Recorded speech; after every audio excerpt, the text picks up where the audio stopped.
నమస్తే, welcome to Aadya media. Inner ring road కేసులో అసలు ఏం జరిగింది? నారా లోకేష్ తెలుగుదేశం పార్టీ జాతీయ ప్రధాన కార్యదర్శిని A14గా చేరుస్తూ సిఐడి మెమో దాఖలు చేసిన విషయం తెలిసిందే. ఏసీబీ కోర్టులో ఇన్నర్ రింగ్ రోడ్ పేరుతో గత టీడీపీ ప్రభుత్వం పెద్ద ఎత్తున అక్రమాలకు పాల్పడిందన్న ఆరోపణలపై వైఎస్ఆర్ కాంగ్రెస్ పార్టీ ఎమ్మెల్యే ఆళ్ల రామకృష్ణారెడ్డి చేసిన ఫిర్యాదు మేరకు ఏపీ సిఐడి కేసు నమోదు చేసిన విషయం తెలిసిందే. విజయవాడ ఏసీబీ కోర్టులో మెమో కూడా దాఖలు చేశారు ఏసీబీ ఆఫీసర్స్. ఈ కేసులో టీడీపీ అధ్యక్షుడు చంద్రబాబు A1 అయితే మాజీ మంత్రి నారాయణ A2, లోకేష్ని A14గా చేశారు. అలైన్మెంట్ మార్చి ఇన్నర్ రింగ్ రోడ్ అలైన్మెంట్ మార్చి లబ్ధి పొందేందుకు లోకేష్ ప్రయత్నించారని, ఆయన తండ్రి చంద్రబాబు నాయుడు ముఖ్యమంత్రిగా ఉన్న సమయంలో హెరిటేజ్ ఫుడ్స్కు భూములు ఇప్పించుకోవడంలో కీలక పాత్ర పోషించారని సిఐడి ఆరోపించింది. ఈ కేసులో రియంటర్లో లింగమనేని రమేష్, రాజశేఖర్ హెరిటేజ్ ఫుడ్స్ను కూడా నిందితులుగా చేర్చారు. ఇది అందరికీ తెలిసిందే. ఈ కేసులో ఇప్పటికే మాజీ మంత్రి నారాయణకి ముందస్తు బెయిల్ లభించగా అదే రిలీఫ్ కోసం లోకేష్ బుధవారం హైకోర్టును ఆశ్రయించారు. Waiting for the result. ఒకసారి కేసు వివరాల్లోకి వెళ్తే, నిజంగా ఇన్నర్ రింగ్ రోడ్ అలైన్మెంట్లో మార్పు జరిగితే 4.5 ఏళ్ల పాటు ప్రభుత్వం ఏం చేసింది అంటే, ఇప్పటిదాకా అయ్యవారు ఏం చేశారంటే చేసిన తప్పులు దిద్దుకుంటున్నారు సామెతను తెలుగులో. ఆ అలైన్మెంట్ వ్యవహారాల్లో తప్పులు జరిగితే కేసు ఫైల్ చేయడానికి ఇన్నాళ్ళ ఆళ్ల రామకృష్ణారెడ్డి గారు ఎప్పుడో ఇచ్చారు కదా, నిజంగా ఆయన ఫిర్యాదు చేశారు కదా, ఇన్నాళ్ళు ఎందుకు పట్టింది? ఇవాళే ఎందుకు ఏసీబీ కోర్టులో మీరు ఫైల్ చేశారు? సరే, ఆయన రిలీఫ్ కోసం, బెయిల్ కోసం, ముందస్తు బెయిల్ కోసం అప్లై చేసుకున్నారు.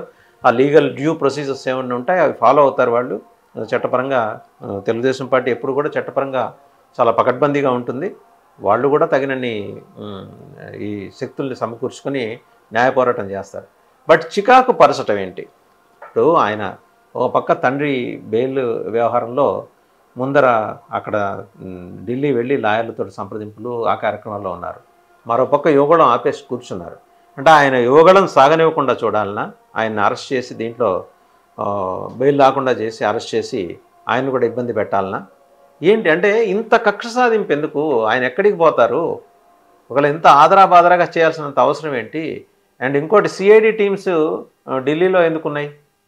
ఆయన ఇక్కడికి వస్తారు కదా, ఎలాగో వస్తారు, మీరు పిలిచి విచారించవచ్చు, ఆ ఫెసిలిటీ ఉంది. ఆయన ఏమి ఎక్కడికి వెళ్ళిపోయారు? ఆయన ఫాదర్ ఒక మాజీ ముఖ్యమంత్రి, 14 ఏళ్ళు ఆయన ముఖ్యమంత్రిగా చేశారు, 40 ఏళ్ల సుదీర్ఘ రాజకీయ జీవితం.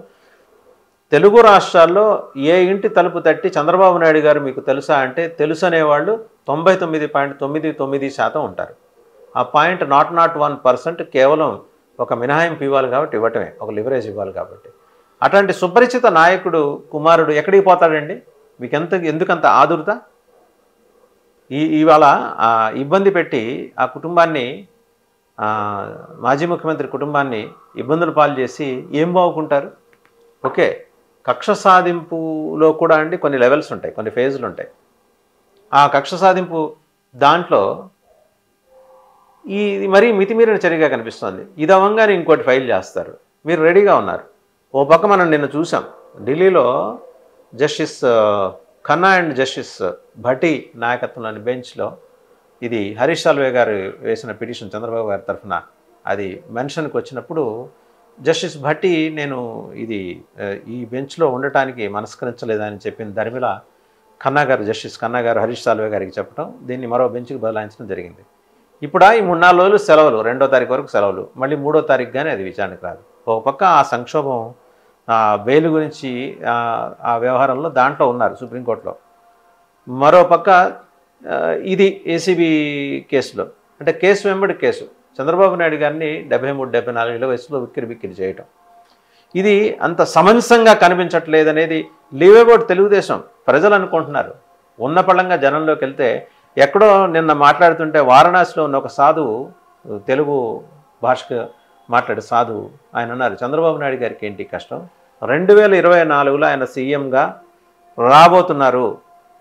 మళ్ళీ ఇటువంటివన్నీ కొన్ని ఒక ఈ జర్నీలో ఇటువంటివన్నీ చిన్న చిన్న ఇబ్బందులే, వాటిని ఆయన అధిగమిస్తారు. ఆయన మనోనిబ్బరం ఉంది, ధైర్యం ఉంది.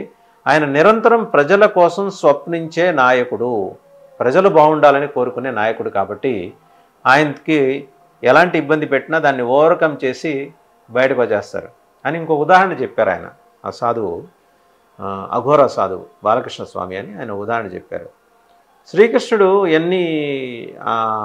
ఈ అగడ్తలు దాటుకుంటూ పసివాడిగా ఉండగానే ఎన్ని అగడ్తలు దాటుకుంటూ ఎంతమంది రాక్షసులను సంహరిస్తూ ఎదుగుతూ మహాభారత యుద్ధాన్ని నడిపి ధర్మస్థాపన చేశాడో, చంద్రబాబు గారు కూడా అన్ని రకాల అగడ్తలు దాటుకుంటూ అన్ని అవాంతరాలు దాటుకుంటూ నిందలు మోస్తూ అవన్నీ కూడా అధిగమిస్తూ లైక్ ఆ రిజంబ్లెన్స్ బాగుంది, ఆ సాధువు చెప్పిన రిజంబ్లెన్స్ బాగుంది. అన్నీ దాటుకుంటూ చివరికి ఏంటంటే ధర్మ ప్రతిష్టాపన కోసం వస్తారు అనేది వారు ఆ సాధువు సూత్రీకరించారు. నిజమే కదా. అంటే ఆయనకు ఎదురవుతున్న ఇబ్బంది 73 ఏళ్ల వయసులో 45 ఏళ్ల ప్రజాజీవనంలో ఏ ఒక్క ఆధారం లేదు ఆయన మీద పెట్టిన కేసుల్లో. అంటే ఆ కేసులు అంత బలహీనంగా ఉన్నాయి. అదే చంద్రబాబు గారి ధీమా అదే.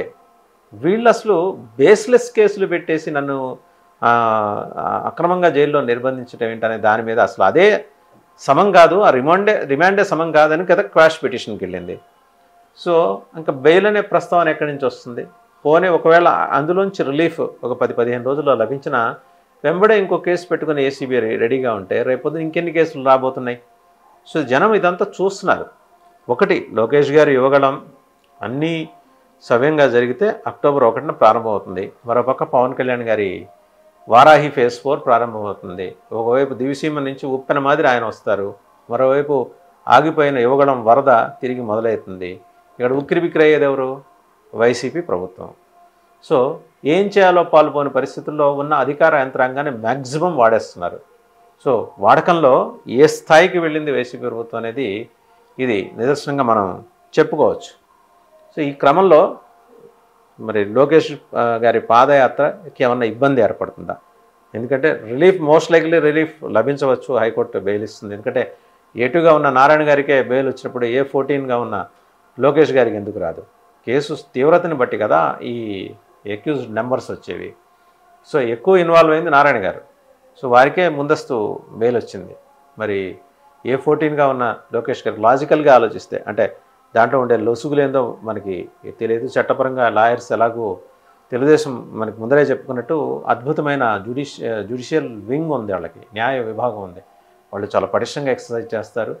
అండ్ ఇంకొకటి ఏంటంటే ఎక్కడా కూడా ఒక పొరపాటు జరగనప్పుడు దాన్ని అట్రిబ్యూట్ చేసి ఆపాదించి ఇబ్బందులు పెట్టే ప్రయత్నాన్ని ఎలా కౌంటర్ చేయాలో ఆ న్యాయ విభాగానికి తెలిసినట్టుగా మరెవరికి తెలియదు. ఇన్ఫ్యాక్ట్ రణదీప్ సుర్జేవాలా అని ఒక కాంగ్రెస్ లీడర్ ఉండేవారు, రాహుల్ గాంధీకి అత్యంత సన్నిహితులు. 2018 ఎన్నికల పొత్తు సమయంలో వారు అమరావతి వచ్చినప్పుడు వారు అన్న మాట ఒకటి, తెలుగుదేశం పార్టీ నాలెడ్జ్ సెంటర్ చూశారు. వారు చూసి అద్భుతం, ఇటువంటి నాలెడ్జ్ సెంటర్ 100 ఏళ్ల పైబడ్డ కాంగ్రెస్ పార్టీకే లేదు, సరే మీరు ఎలా సృష్టించుకోగలిగారు, నిర్మించగలిగారు అని అడిగితే చంద్రబాబు గారు చెప్పారు, ఒక డెడికేటెడ్ పార్టీలో ఎలా ఉంటారు, క్యాడర్స్ ఎలా ఉంటారు, క్యాడర్ బిల్డింగ్ ఎట్లా ఉంటుంది, ఆ బిల్డ్ అయిన క్యాడర్లోంచి ఎలైట్ సెక్షన్స్ని ఎలా ఎలిసిట్ చేస్తారు, వాటితోటి నాలెడ్జ్ సెంటర్ ఎట్లా తయారు చేసుకుంటూ వచ్చాం. ఆ library huge library.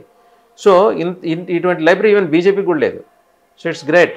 Telugu Desam party అంత క్రమశిక్షణ తోటి వచ్చింది. ఆ పార్టీ రాజకీయాలు ఎట్లా ఉన్నా సరే వాళ్ళు ఆ డిసిప్లిన్ పాటిస్తారు. ఈ కోటరీలు ఇలాంటి వ్యవహారాలు ఇవన్నీ ఇక్కడ ఇందులో మనం మాట్లాడాల్సిన అంశాలు కాదు, మనం పార్టీ నిర్మాణం గురించి. ఇప్పుడు ఆ పార్టీకి డైరెక్షన్ ఇవ్వాల్సిన లీడర్ చీఫ్ ఏమో జైల్లో ఉన్నారు, సెకండ్ ఇన్ కమాండ్ని అరెస్ట్ చేయడానికి మరి సిఐడి ప్రయత్నిస్తోంది. సో ఇన్ని జరుగుతున్నా సరే ఎక్కడా చెక్కు చెదరని ఆత్మవిశ్వాసంతో నారా భువనేశ్వర్ గారు, బ్రాహ్మణి గారు రంగంలోకి దిగారు. ఎనీహౌ లోకేష్ గారు చేస్తున్న పోరాటానికి ప్రజల నుంచి వస్తున్న మద్దతు చాలు, అదే ఆయనకి శ్రీరామ రక్ష.